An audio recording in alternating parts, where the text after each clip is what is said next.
Welcome you all.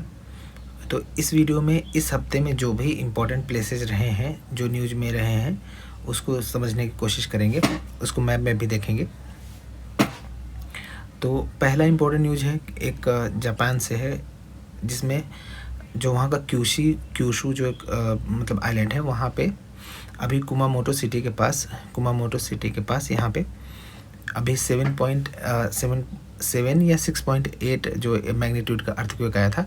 पहले ही कहा गया कि 7.1 था, लेकिन बाद में इसको करेक्ट करके 6.18 किया गया। तो 6.8 तीव्रता का मैग्नीट्यूड का अर्थक्वेक आया था जापान के क्यूशू जो वहाँ का आइलैंड है। क्यूशू आइलैंड का एक कुमामोटो एक सिटी है कुमामोटो, तो वहाँ पे आया था। और ये शैलो डेप्थ का अर्थक्वेक था। शैलो डेप्थ का अर्थक्वेक मतलब इसका जो एपिसेंटर था वो सतह से लगभग 10 किलोमीटर की गहराई पर था। तो इसीलिए ये ज़्यादा मतलब इससे वहाँ पे डैमेज हुआ है और लगभग 35 से ज़्यादा लोगों की टोटल ही डेथ हुई है। तो जापान का, और ये यहाँ पे जो क्योंकि जापान रिंग ऑफ फायर के पास स्थित है, तो कुछ इंपॉर्टेंट प्लेटें हैं जैसे Pacific plate, Philippines plate, Eurasian plate और North American plate, Okhotsk plate, ये इसके पास में जापान स्थित है। अभी हम उस प्लेस को भी देखेंगे जहाँ पे अर्थक्वेक आया था और टोल हुआ था ज़्यादा।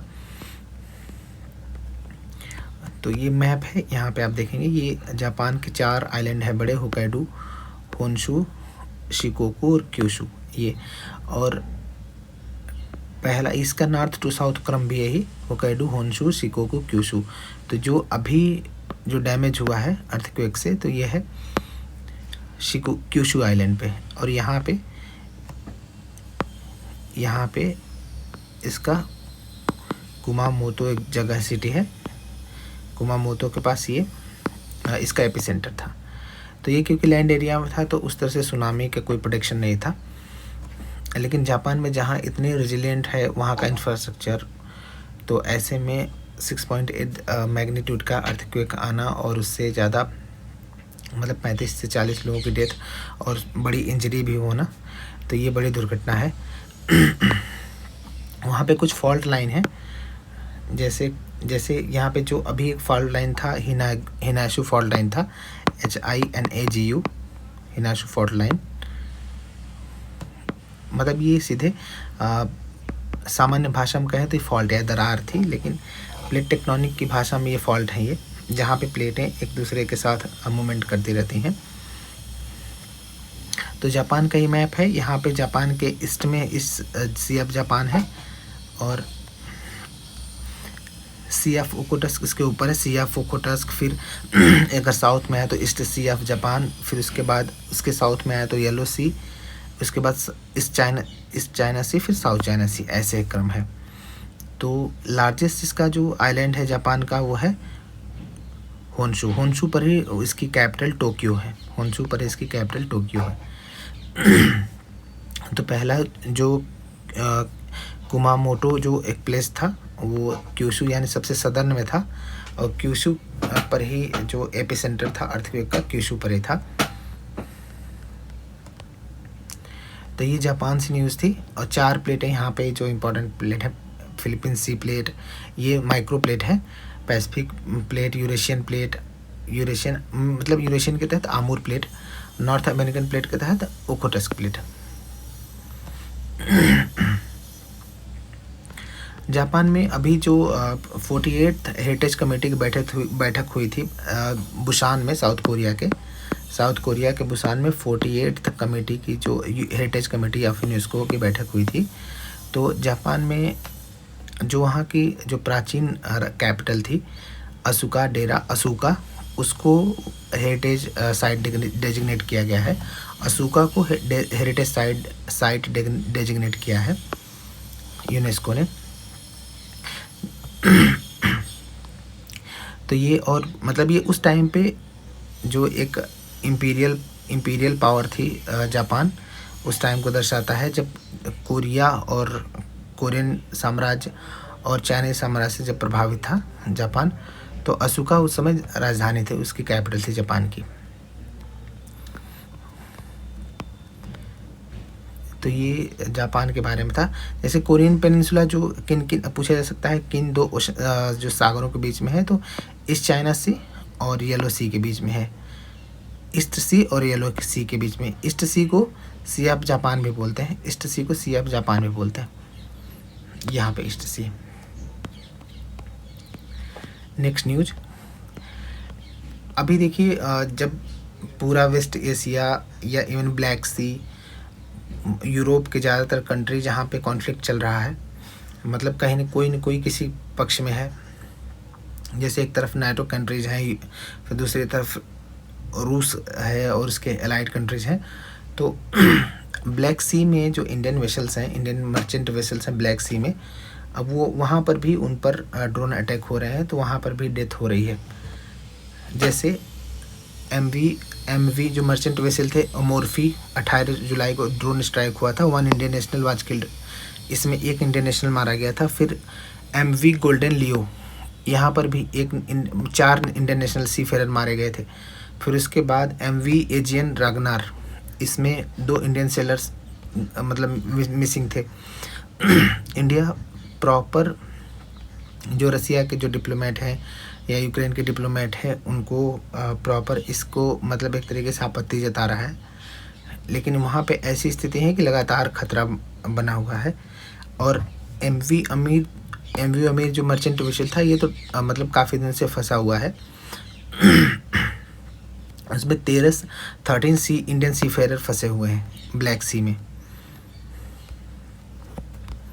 यहाँ पे देखिए ये ब्लैक सी है, ये ब्लैक सी है, और ब्लैक सी ये क्रीमिया है जिसको रूस ने एनेक्स कर लिया था, क्रीमिया। यहाँ पे एक जो यूक्रेन में एक पोर्ट है ओडेसा पोर्ट है। ओडेसा पोर्ट यहाँ का ब्लैक सी पर के पास ही है, यहाँ पर भी अटैक किया है रूस ने। तो जो ब्लैक सी अजो सी से जुड़ता है, वो स्ट्रेट ऑफ कर्च से जुड़ता है, अजो सी से जुड़ता है, ब्लैक सी स्ट्रेट ऑफ कर्च से जुड़ता है, और बास्पोरस स्ट्रेट से जुड़ता है, सी ऑफ मतलब बास्पोरस स्ट्रेट जोड़ता है ब्लैक सी को सी ऑफ मारमरा से, और डार्डनल्स जो स्ट्रेट जोड़ता है सी ऑफ मारमरा को जोड़ता है एजियन सी से। डार्डनल्स स्ट्रेट जोड़ता है सी ऑफ मारमरा को एजियन सी से। तो ब्लैक सी अभी न्यूज़ में है, काफ़ी दिनों से न्यूज़ में है, वहाँ से क्वेश्चन आते ही रहते हैं। एक बार बॉर्डरिंग कंट्रीज देख लेते हैं।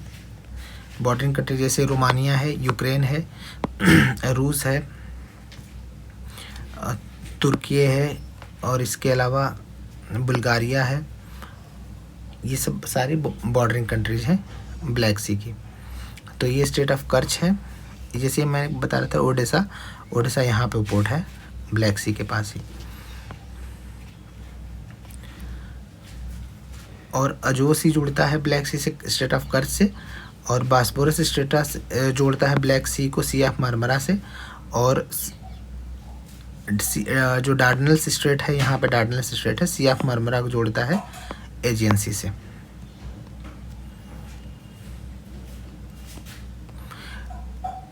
तो यहाँ पे जो रिवर हैं जो ब्लैक सी में गिरते हैं, जैसे नीपर, निस्टर, डैन्यूब, डॉन, ये सब नदियाँ गिरती हैं।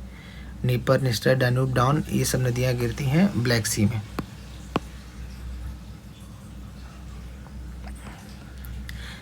नेक्स्ट क्वेश्चन, उड़ीसा में अभी वहाँ फ्लड को लेकर लगभग 7 लाख लोग प्रभावित हुए हैं, और रेड अलर्ट भी है वहाँ पे उड़ीसा में। और उसका कारण है कि जो महानदी और उसकी सहायक नदियाँ, उसके द्वारा जो जल है, उसके कारण जो मतलब वहाँ पे बाढ़ देखी जा रही है। और प्रमुख जो डैम है हीराकुंड डैम, उससे भी पानी छोड़ा जा रहा है। तो लगभग 7 लाख लोग प्रभावित हुए हैं उड़ीसा में। तो महानदी बेसिन जो उड़ीसा में है वो इम्पोर्टेंट है इस लिहाजे, इस कारण से। यहाँ पे है महानदी, यहाँ पे महानदी आप देखेंगे छत्तीसगढ़ के, सिंपल ये देख लें, छत्तीसगढ़ के मतलब मुख्यतः 2 राज्यों में बहती है। छत्तीसगढ़ के जो दंडकारण्य क्षेत्र है, दंडकारण्य क्षेत्र, वहाँ के छत्तीसगढ़ का ये दंडकारण्य प्लेटू है यहाँ के। फिर ऐसे बहती है सिंघावा हिल से। धमतारी जो डिस्ट्रिक्ट है, धमतारी डिस्ट्रिक्ट में सिंघावा हिल से बहती हुई ये बंगाल की खाड़ी में जाती है यहाँ पे। और उड़ीसा में जो भारत का पहला जो फर्स्ट इंडिया का मल्टीपर्पज़ वैली प्रोजेक्ट था, river valley project, Hirakud dam project, वो यहीं पे है, महानदी में ही है। तो महानदी छत्तीसगढ़ का जो दंडकारण्य क्षेत्र है वहाँ एक सिंघावा हिल से वहाँ से निकलती है और उसके बाद उड़ीसा से होती हुई जाती है बे ऑफ बंगाल में। यहाँ पे दो उसकी डिस्ट्रीब्यूटरी हैं बेसिकली, जो चिल्का लेक को फेड करती हैं। जैसे एक है दाया, दूसरा भार्गवी। ये महानदी के डिस्ट्रीब्यूटरी हैं, मतलब महानदी यहाँ आके बढ़ जाती है तो इसकी दो डिस्ट्रीब्यूटरी जाती हैं चिल्का लेक में भी।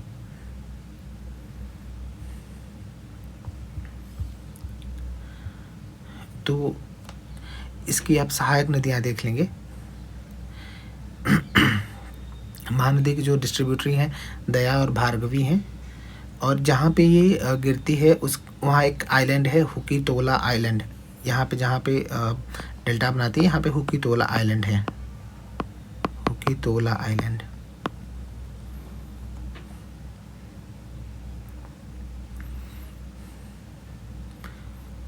तो ये थोड़ा सा महानदी के बारे में था। नेक्स्ट जो इम्पोर्टेंट लोकेशन है,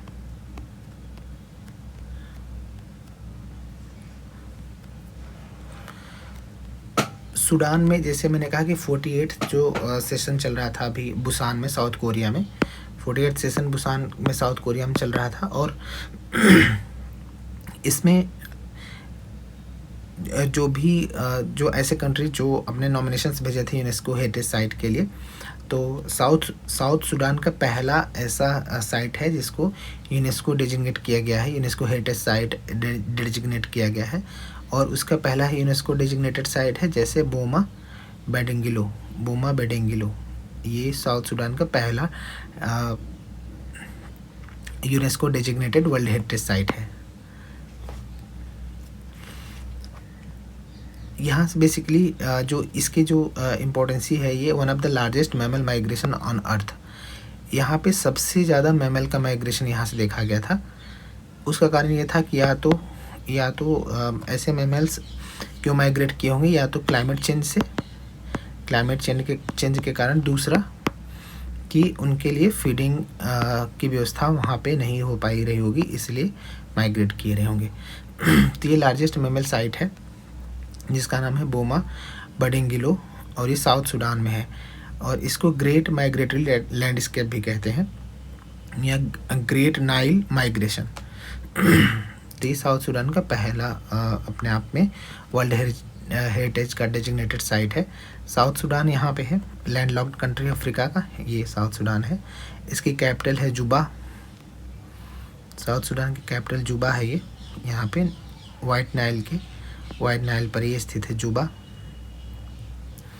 और जो वाइट नाइल और ब्लू नाइल मिलती हैं, वो मिलती हैं खार्तूम में। खार्तूम मतलब सूडान के जस्ट साउथ, सूडान के जस्ट साउथ में है।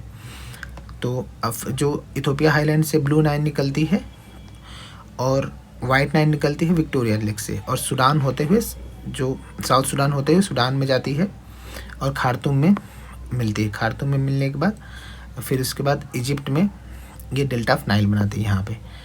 और नील नदी पर ही नासिर डैम है, मिस्र में नासिर डैम।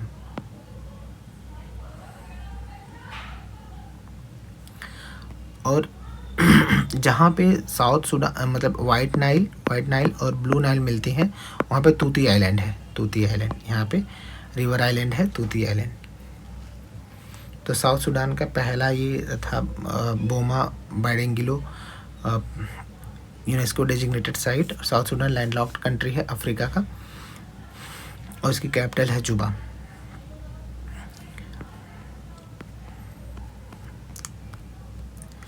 तो कुछ और हेरिटेज साइट हैं, जैसे डी डे लैंडिंग बीच, ये फ्रांस के नॉर्मंडी में है।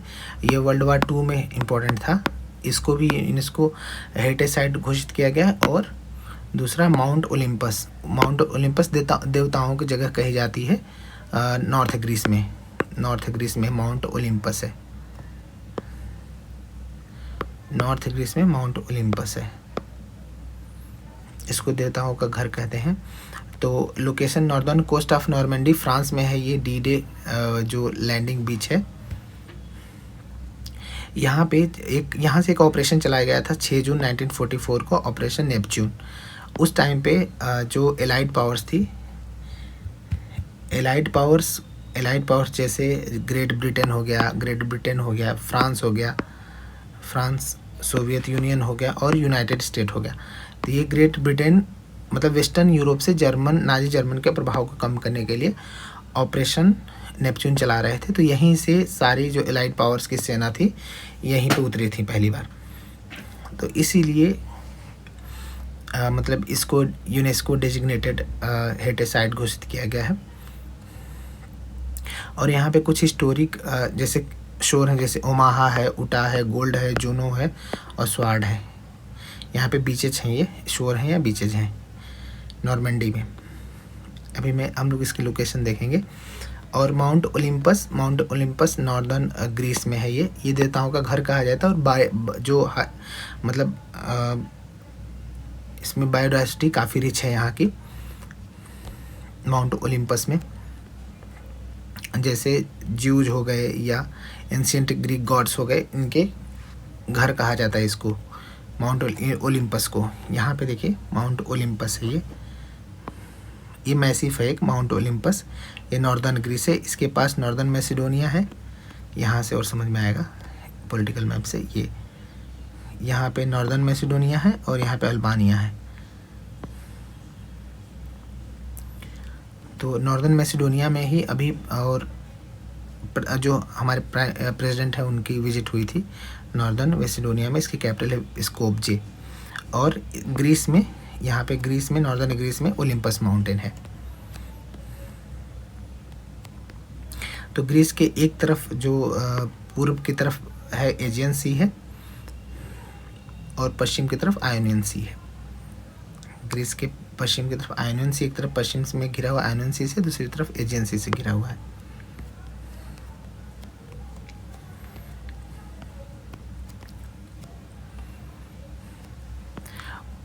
अभी आज की एक न्यूज, कल की एक न्यूज है जिसमें 60,000 जो मोरक्को से, ये बताया गया है कि मोरक्को से इमिग्रेंट्स 60,000 लगभग स्पेन में गए हैं। स्पेन के 2 इम्पॉर्टेंट इनक्लेव हैं जो कि अफ्रीका में हैं।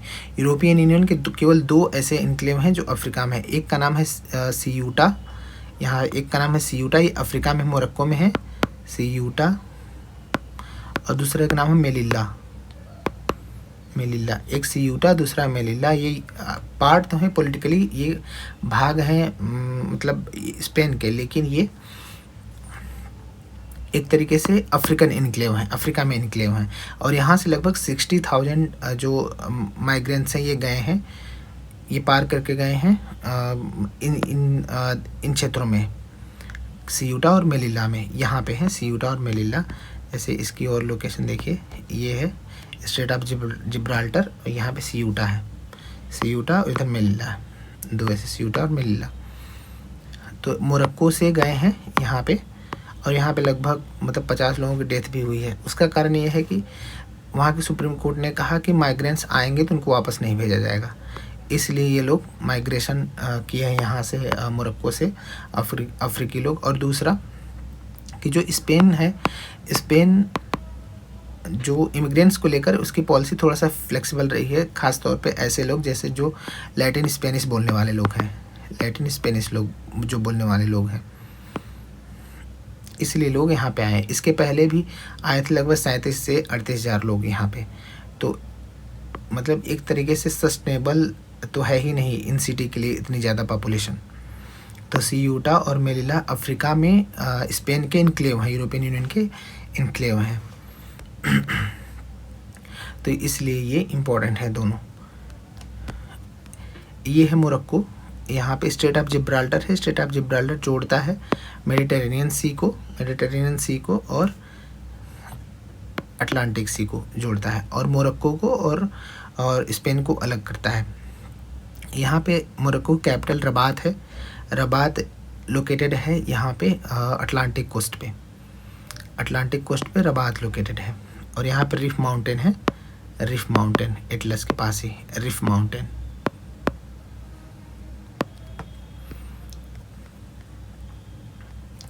यहाँ पे जैसे ये है फ्रांस, जहाँ पे नॉर्मंडी है, यहाँ पे फ्रांस नॉर्मंडी है, यहाँ पे जहाँ पे डी डे लैंडिंग को अभी यूनेस्को डेजिग्नेटेड साइट घोषित किया गया था यहाँ पे।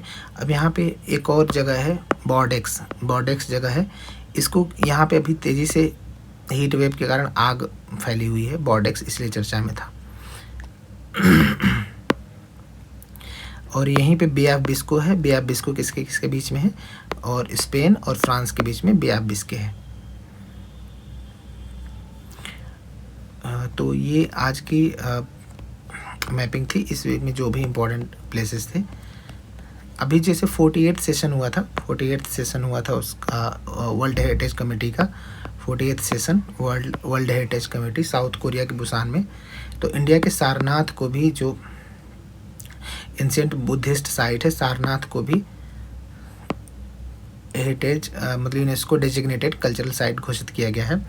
अब इंडिया में कुल 45 कल्चरल साइट मतलब यूनेस्को डेजिग्नेटेड साइट हो चुके हैं और इंडिया की रैंकिंग है 6th। इसमें 37 हैं कल्चरल, 7 हैं 37 कल्चरल हैं, 37 कल्चरल, 7 नेचुरल और एक मिक्स्ड काइंड ऑफ, जैसे कंचनजंगा नेचुरल भी है कल्चरल भी है। और दूसरा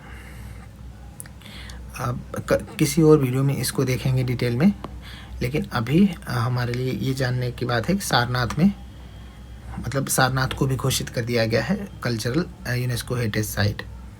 यहीं पे धमेक स्तूप है और जो हमारा नेशनल एम्बलम है यहीं से लिया गया है। तो आज के वीडियो में ये सारे इंपॉर्टेंट प्लेसेस हैं, एक बार आप देखिएगा मैप से, और इस पे अगर MCQ बेस्ड अगर क्वेश्चन मिल जाए तो ये आसान हो जाते हैं इन टॉपिक्स को समझना, और अगर आप ऑब्जर्व कर रहे हैं लगातार मैप तब भी आसान हो जाते हैं।